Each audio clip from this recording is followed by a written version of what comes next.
Welcome to Nanak classes. दोस्तों, Nanak classes के YouTube channel पे आपका स्वागत है। आज है 21 नवंबर और 21 नवंबर 2023 के जितने भी most important Rajasthan current affairs के क्वेश्चन बनते हैं, आज हम उनका डिस्कस करेंगे। पूरा वीडियो ध्यान से देखना और लास्ट में मैं आपसे क्वेश्चन पूछूंगा जिनके जवाब आपको कमेंट बॉक्स में देना है। आज हम पढ़ेंगे प्रदेश की तीसरी सबसे बड़ी बर्ड सेंचुरी, राजस्थान की पहली डीएनए फिंगरप्रिंट लैब और मिस्टर राजस्थान 2023 का खिताब किसने जीता। पूरी वीडियो ध्यान से देखना, लास्ट में मैं आपसे क्वेश्चन पूछूंगा। सभी विद्यार्थियों को गुड मॉर्निंग। वीडियो को एक बार शेयर कर दें, लाइक कर दें, क्योंकि डेली आपको क्लास मिलती है। फिर उसका revision Nanak classes Shiv sir पर शाम को 6 बजे मिलता है और वीकली मंथली क्लासें आपको मिलती रहती है। तो करें स्टार्ट। सबसे पहले क्या पढ़ा हमने 20 नवंबर को? 20 नवंबर को हमने पढ़ा पुर्तगाल में आयोजित 19वें अंतर्राष्ट्रीय चुनावी मामलों के कॉन्फ्रेंस में प्रदेश के मुख्य चुनाव आयुक्त जिन्हें चुनाव आयुक्त ऑफ द ईयर पुरस्कार दिया गया, डॉक्टर मधुकर गुप्ता। कल मैंने पूरा राज्य चुनाव निर्वाचन आयोग के बारे में आपको विस्तृत चर्चा बताई थी। जयपुर का कौन सा स्थापना दिवस मनाया गया? 297वां। ठीक है, कब? 18 नवंबर को। राज सिक्कों की स्थापना हुई थी 1961 में और कंपनी का दर्जा 1975 में दिया। राजस्थान बजट 2023-24 में gig workers welfare development fund 200 crore से बना। जो ईडब्ल्यूएस का जो कोष था उसको भी बढ़ाकर 100 से 200 करोड़ रुपए कर दिया है और वाल्मीकि कोष है उसको भी 50 करोड़ कर दिया है। तो वो थोड़ा सा पिछले का डाटा था। राजस्थान के समय के कर राजस्व में किस कर का योगदान सबसे ज्यादा होता है? तो एसजीएसटी का। और मुखबिर योजना के तहत कोई राजस्व हानि में लिप्त व्यक्तियों और कंपनियों के फर्म के बारे में अगर कोई सत्य सूचना देता है तो उसके लिए ऐप बनाया था, इनफॉर्मर ऐप। अब करें स्टार्ट आज की क्लास। पहला प्रश्न, राजस्थान की केला देवी अभयारण्य और ताल छापर अभयारण्य के बाद तीसरी सबसे बड़ी बर्ड सेंचुरी कहां विकसित की जा रही है? राजस्थान में एक तो केवला देवी अभयारण्य है जो राजस्थान का दूसरा सबसे बड़ा अभयारण्य है राष्ट्रीय मरु उद्यान के बाद, और ताल छापर जो चूरू के अंदर है, इनके बाद तीसरी सबसे बड़ी बर्ड सेंचुरी कहां विकसित की जा रही है? तो ये की जा रही है नेवटा बांध, जयपुर के पास। नेवटा बांध यहाँ है और यहाँ जयपुर के पास ये स्थापित की जा रही है। बड़ी तालाब, बालेश्वर, नीम का थाना, ये किसके लिए चर्चा में है, हम पढ़ेंगे। तो राजस्थान की तीसरी बड़ी बर्ड सेंचुरी जयपुर में विकसित की जा रही है। केला देवी अभयारण्य और ताल छापर के बाद जयपुर की इस सेंचुरी का नाम आएगा, जिसे केला देवी अभयारण्य की तर्ज पर क्या किया जाएगा, डेवलप किया जा रहा है। यह मुहाना मंडी से आगे नेवटा बांध के पास विकसित की जा रही। 244 हेक्टेयर में तैयार होने वाली सेंचुरी का 60% से ज्यादा काम हो चुका है। इसमें इसे 7 ब्लॉक में बांटा गया है ताकि 12 महीने यहाँ पानी रुक सके और यहाँ जो हर प्रजाति के बर्ड्स है यानी जो पक्षी है वो अपना भोजन प्राप्त कर सकें। फॉरेस्ट डिपार्टमेंट ने कुछ माह पहले केला देवी अभयारण्य से एक्सपर्ट की एक टीम वहां बुलाई थी और उसके सुझाव पर इसको विकसित किया जा रहा है। तो आपके लिए क्वेश्चन क्या बन गया कि केला देवी करौली और ताल छापर अभयारण्य के बाद तीसरी सबसे बड़ी बर्ड सेंचुरी राजस्थान में कहां विकसित की जा रही है? नेवटा बांध, जयपुर में। एक बात ध्यान रखना, राजस्थान के अंदर 50 पक्षी घर बनेंगे जो गुलाब बाग उदयपुर की तर्ज पे, ये भी आपको याद रखना।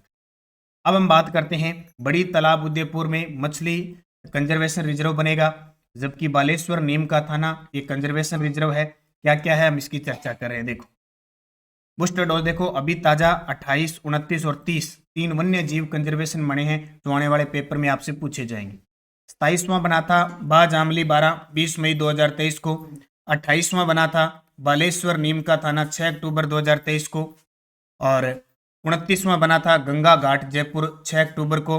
और 30वां वन्य जीव कंजर्वेशन ये भी अक्टूबर के अंदर बना था बीड़ फतेहपुर सीकर। तो आने वाले पेपर में 27, 28, 29, 30 यहां से एक प्रश्न कोई ना कोई एग्जाम में आपसे जरूर पूछा जाएगा। राजस्थान की पहली डीएनए फिंगरप्रिंट लैब कहां बनाई जा रही है? क्या बनाई जाएगी? डीएनए फिंगरप्रिंट लैब भी बनाई जा रही है, राजस्थान की पहली होगी और ये जोधपुर के अंदर। कहां पे? जोधपुर में राजस्थान की पहली डीएनए फिंगरप्रिंट लैब बनेगी। तो मेडिकल कॉलेज लेवल पर राजस्थान की पहली डीएनए फिंगरप्रिंट लैब जोधपुर के महात्मा गांधी हॉस्पिटल में बनकर तैयार है। सीएम गहलोत ने अपने बजट में इसकी घोषणा की थी और इसकी पालना में प्रदेश की पहली लैब बनकर तैयार हो चुकी है। जोधपुर के बाद जयपुर, कोटा और उदयपुर मेडिकल कॉलेजों में भी ये डीएनए फिंगरप्रिंट लैब शुरू होगी। चारों लैबों के लिए 23.40 करोड़ का बजट स्वीकृत किया गया। तो आपसे पूछे राजस्थान की पहली डीएनए फिंगरप्रिंट जोधपुर के महात्मा गांधी हॉस्पिटल में बनकर तैयार है। जोधपुर हाल ही में चर्चा में वैसे ही है। जोधपुर सबसे पहले मुख्यमंत्री जो अशोक गहलोत है उनका गृह जिला जोधपुर है। जोधपुर के अंदर राजीव गांधी फिनटेक यूनिवर्सिटी बन रही है, महात्मा गांधी दिव्यांग यूनिवर्सिटी बन रही है और मारवाड़ मेडिकल यूनिवर्सिटी बन रही है। एमबीएम जो विश्वविद्यालय वो भी जोधपुर के अंदर है और जयनारायण व्यास विश्वविद्यालय, सरदार पटेल यूनिवर्सिटी, ये सारी की सारी कहाँ पे है? जोधपुर में। इसके अलावा जोधपुर में राज्य सूचना आयोग की बेंच स्थापित होगी, अपीलीय अधिकरण की स्थायी पीठ स्थापित होगी, राज्य क्रीड़ा संस्थान की जो क्रीड़ा संस्थान है वो भी कहाँ स्थापित होगा? जोधपुर के अंदर। ये सारी इसकी है जोधपुर की बात, ठीक है। ये डीएनए फिंगरप्रिंट के बारे में देख लो, पहली बार कहाँ प्रयोग हुआ इसका? तो डीएनए फिंगरप्रिंट का उपयोग पहली बार फोरेंसिक विज्ञान में 1986 में किया गया था, जब ब्रिटेन में पुलिस ने लिसेस्टर विश्वविद्यालय के डॉक्टर LKJ रेफरिज से एक संदिग्ध कबूलनामे में स्थापित करवाने का अनुरोध किया था। तीसरा प्रश्न, हाल ही में अणुवर्त विश्व भारती सोसाइटी की ओर से अणुवर्त लेखक पुरस्कार किसे दिया गया? ये पहले घोषणा हुई थी, अब दे दिया गया है। तो अणुवर्त विश्व भारती सोसाइटी मुंबई की तरफ से अणुवर्त लेखक पुरस्कार दिया गया। हमारे राजस्थान की वर्तमान एक अकादमी है, पंडित जवाहरलाल नेहरू बाल साहित्य अकादमी, जो 2020 में जयपुर में स्थापित हुई थी, उसके वर्तमान अध्यक्ष इकराम राजस्थानी। उन्हें अणुवर्त लेखक पुरस्कार से सम्मानित किया। ये तस्वीर देख लो, ये है इकराम राजस्थानी, नाम है इनका इकराम राजस्थानी। तो अणुवर्त विश्व भारती सोसाइटी की ओर से मुंबई में इन्हें ये पुरस्कार दिया गया। अब आप इकराम राजस्थानी की कुछ रचनाएं देखिए, हो सकता है यहां से क्वेश्चन पूछ ले। जुड़ा इस देश की माटी से मेरा नाम रहता है, ये धरती राम की है, इसमें ही एक राम रहता है। अयोध्या लौट कर जब सूर्यवंशी राम आएंगे, उजालों के लिए माटी के दीपक काम आएंगे। तू जैसा है दिख रहा है, मत कर इतना रोष, क्योंकि इतना जल रहा है, दर्पण का क्या दोष। ये एक उनकी रचना है, यानी उन्होंने एक कविता लिखी थी बड़ी शानदार, ठीक है। अयोध्या राम पर ये आधारित है। तो आपको कितना याद रखना है? विश्व भारती सोसाइटी यानी अणुवर्त विश्व भारती सोसाइटी की ओर से इन्हें पुरस्कार। ओम थानवी, ये जो हरिदेव जोशी पत्रकारिता विश्वविद्यालय है उसके पहले प्रथम कुलपति थे और वर्तमान में पत्रकारिता जो हरिदेव जोशी पत्रकारिता विश्वविद्यालय उसके कुलपति है डॉक्टर राजीव सूदी, ठीक है। गुलाब कोठारी राजस्थान पत्रिका के संस्थापक हैं। हाल ही में मिस्टर राजस्थान 2023 का खिताब किसने जीता? इतने दिन आप मिस राजस्थान, मिसेज राजस्थान पढ़ते आए हैं, आज देख लो मिस्टर राजस्थान 2023 का खिताब किसने जीता है? तो ये जीता है अंश वालिया ने। जयपुर के अंश वालिया ने मिस्टर राजस्थान 2023 का खिताब जीता है। और ये अभिषेक चौधरी, सूर्य प्रताप सिंह राठौड़, ये रहे हैं सारे के सारे रनर अप और सेकंड रनर अप रहे हैं। और ये जो अजेंद्र चौहान है ये है त्यों लखी। जयपुर के अंश वालिया ने मिस्टर राजस्थान 2023 का टाइटल अपने नाम किया, ठीक है। जयपुर के ही अभिषेक चौधरी फर्स्ट रनअप और जोधपुर के Surya Pratap Singh Rathore second runner up रहे। चूरू में हुई राजस्थान टीम प्रतियोगिता में जयपुर के वंश पारिक और अनिल शर्मा ने सीनियर वर्ग में कौन सा पदक जीता है? हाल ही में क्या है, चूरू में राजस्थान राज्य टीम प्रतियोगिता हुई थी। वंश पारिक और अनिल शर्मा ने सीनियर वर्ग में कौन सा पदक जीता? स्वर्ण पदक। अक्सर हम क्या करते हैं, इस प्रकार की प्रतियोगिता होते हैं उसको नकार देते हैं, भी यहाँ से क्या प्रश्न आ जाता है, लेकिन कई बार एग्जामिनर उन खिलाड़ियों के नाम वगैरह पूछ लेते हैं जो हाल ही में आरपीएससी इस प्रकार के क्वेश्चनों को तवज्जो दे रही है। तो जयपुर के वंश पारिक और अनिल शर्मा ने सीनियर वर्ग में स्वर्ण पदक जीता। चूरू में हुई राजस्थान राज्य वेटलिफ्टिंग प्रतियोगिता में जयपुर के वंश पारिक और अनिल शर्मा ने सीनियर वर्ग में स्वर्ण पदक जीता। वंश पारिक ने कुल 272 किलो और अनिल शर्मा ने कुल 291 किलो वजन उठाकर स्वर्ण पदक जीता। बस इतना ध्यान रखना। निम्न में से किस खिलाड़ी का संबंध निशानेबाजी शूटिंग से नहीं है, यानी निशानेबाज नहीं है? हाल ही में चर्चा में है और आने वाले पेपर में यहाँ से प्रश्न आएगा, तो मैं बार बार आपको ये टॉपिक करवा रहा हूँ। अनंत जीत सिंह नरूका, मानिनी कौशिक और दर्शना राठौर तीनों ही निशानेबाज है वेटलिफ्टिंग। दिव्या कीर्ति सिंह, ठीक है, दिव्या कीर्ति सिंह नागौर की है, घुड़सवार है और एशियन गेम में टीम इवेंट में इन्होंने स्वर्ण पदक जीता है। और हाल ही में स्टेट आइकन, चुनाव आइकन के रूप में भी दिव्या कीर्ति सिंह को चुना है और 10 जो टॉप इंडिया टुडे की प्रतिभाशाली महिलाएं थी उनमें भी इनका नाम शामिल है। तो आने वाले एग्जामों में दिव्या कीर्ति सिंह भी चर्चा में रह सकती है। अब हम चर्चा करते हैं 2-3 निशानेबाजों की जो इंपॉर्टेंट है। अनंतजीत सिंह नरूका, एशियन गेम में इन्होंने रजत पदक जीता और एशियन शूटिंग चैंपियनशिप में स्वर्ण पदक जीता। मानिनी कौशिक, विश्व यूनिवर्सिटी खेल में स्वर्ण पदक और एशियन गेम के अंदर 50 मीटर राइफल में टीम इवेंट में रजत पदक जीता। दर्शना राठौड़, राजस्थान पुलिस की भी खिलाड़ी है ये। एशियन शूटिंग चैंपियनशिप में राजस्थान पुलिस टीम की निशानेबाज अनंत सिंह नरूका के साथ मिलकर शॉटगन मिक्स डबल में स्वर्ण पदक जीता। और दिव्यांश सिंह पंवार, एशियन गेम में स्वर्ण पदक। एशियन गेम कहाँ हुआ था? एशियन गेम अभी हुआ होंगजो चीन के अंदर।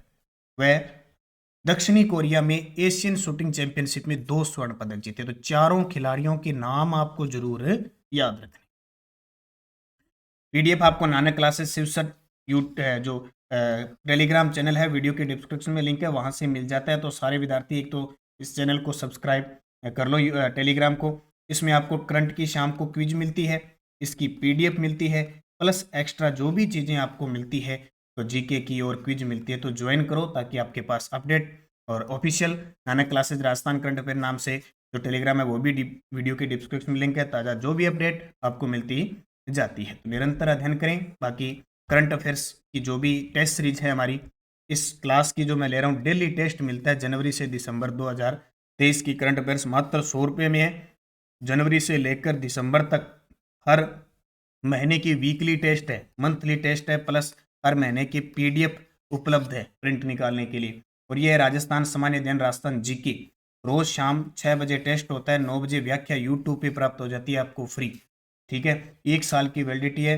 एक बार जीके पूरा हो गया फिर दोबारा स्टार्ट, टॉपिक वाइज चल रहा है। तो ये दोनों ज्वाइन कर लो। राजस्थान जीके और करंट में कहीं भी मात नहीं खाओगे, ये देख लो। बस निरंतर आपको पढ़ना है, मेहनत करनी है, और लगातार पढ़ोगे, टेस्ट दोगे बार बार, तो परीक्षा में घबराओगे नहीं, और परीक्षा में घबराओगे नहीं तो आप सफल होंगे। इस प्रकार आपको निरंतर पढ़ते रहना।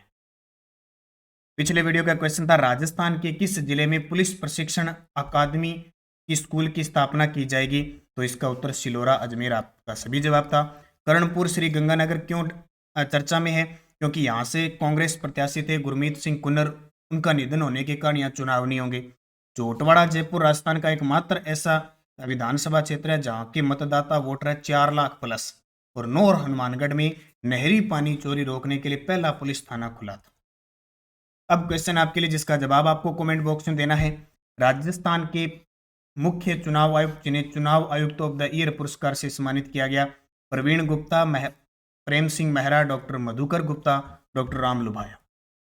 यस्टरडे डोज हमने पढ़ी कि देवनारायण जी के घोड़े का नाम लीलागर, बाबू जी की घोड़े का नाम केसर कालमी, गोगा जी के घोड़े का नाम नीला घोड़ा, और मेहा जी मंगलिया के घोड़े का नाम किरड काबरा, और बरसात के देवता मामा देवी। पांचों के जवाब बहुत सारे विद्यार्थियों ने शानदार दिए। अब आपके लिए 5 क्वेश्चन जो रात मैंने आपको क्लास दी थी राजस्थान की लोक देवियों की, और आज शाम को जो इस टेस्ट के अंदर जिसने ज्वाइन कर रखा है, आज आपको टेस्ट मिलेगा। राजस्थान की हिस्ट्री शुरू हो चुकी है।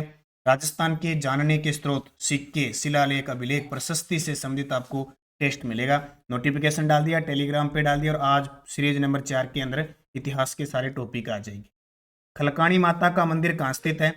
अन्नपूर्णा देवी किस राज परिवार की आराध्य देवी है? किस देवी का मंदिर मेवाड़ का खजुराहो कहलाता है? थार की वैष्णो देवी किसे कहते हैं? उदयपुर के सिसोदिया वंश की कुल देवी कौन है? पांचों के जवाब देने हैं, और वीडियो को लाइक शेयर कर देना। नानक क्लासेज ऐप के अंदर पीटीआई सेकंड पेपर की रिकॉर्डेड क्लासें चल रही है, और रीट लेवल फर्स्ट की रिकॉर्डेड क्लासें भी शुरू हो चुकी है। और मैं आपको स्पेशल कल इसकी पूरी जानकारी दी थी, मुख्य परीक्षा की तैयारी कैसे करनी है, सिलेबस क्या है, किस प्रकार उसको पढ़ना है। और आज मैं आपको रीट लेवल फर्स्ट की पात्रता के बारे में बताऊंगा, क्योंकि बहुत सारे विद्यार्थी पात्रता भी क्लियर नहीं कर पाए। ठीक है, उनको भी देखना है। एनसीईआरटी की प्रताप क्लासेज ऐप में टेस्ट सीरीज चल रही है, 6 से 10 के नवीन संस्करण जरूर अध्ययन करें। कॉलेज व्याख्याता की टेस्ट सीरीज चल रही है, और प्रताप क्लासेज पर सामान्य विज्ञान की टॉपिक वाइज टेस्ट सीरीज चल रही है। बाकी REET first level, second level में SST, math science, second grade, first grade, constable, SSC, ये एलडीसी और राजस्थान पुलिस एसआई, सब test series Nanak classes app में उपलब्ध है। बार बार अभ्यास करो, मेहनत करो, और सुबह करंट की क्लास फिक्स लिया करो। धन्यवाद। जय हिंद, जय भारत, जय राजस्थान।